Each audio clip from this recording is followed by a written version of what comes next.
The Spanish Socialist Workers' Party is a social democratic political party in Spain. The PSOE has been in government longer than any other political party in modern democratic Spain, namely from 1982 to 1996 under Felipe González, from 2004 to 2011 under José Luis Rodríguez Zapatero, and currently since 2018 under Pedro Sánchez. The PSOE was founded in 1879, making it the oldest party currently active in Spain. The PSOE played a key role during the Second Spanish Republic, being part of coalition government from 1931 to 1933 and from 1936 to 1939, when the Republic was defeated by Francisco Franco in the Spanish Civil War. Historically a Marxist party, it abandoned Marxism in 1979. Just like most mainstream Spanish political organizations since the mid-1980s, PSOE has been considered by experts to embrace a positive outlook towards European integration. The PSOE has historically had strong ties with the General Union of Workers, a Spanish trade union. For a couple of decades, UGT membership was a requirement for PSOE membership.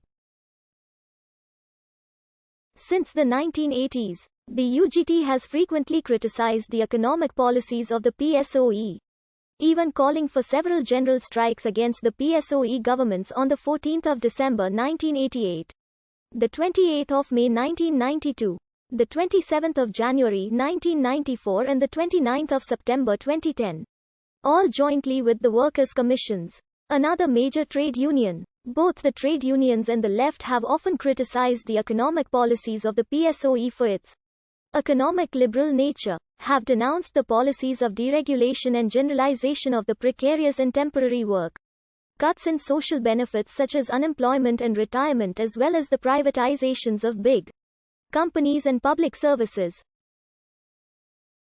The PSOE is a member of the Party of European Socialists, Progressive Alliance and the Socialist International. In the European Parliament, the PSOE's 20 members of the European Parliament sit in the Socialists and Democrats European Parliamentary Group.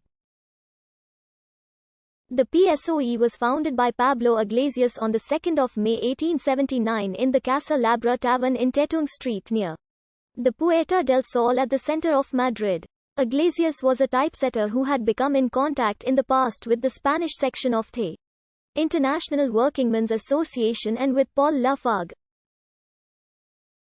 The first program of the new political party was passed in an assembly of 40 people on the 20th of July of that same year. The bulk of the growth of the PSOE and its affiliated trade union, the Unión General de Trabajadores, was chiefly restricted to the Madrid-Biscay-Asturias triangle up until the 1910s.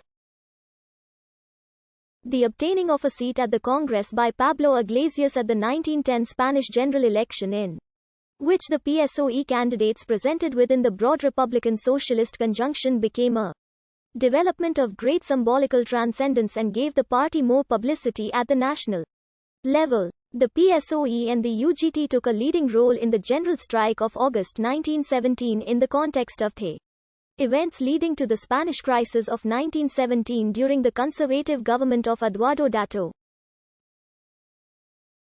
The strike was crushed by the army with the result of further undermining of the constitutional order. The members of the organizing committee were accused of sedition and sentenced to life imprisonment, sent to the prison of Cartagena.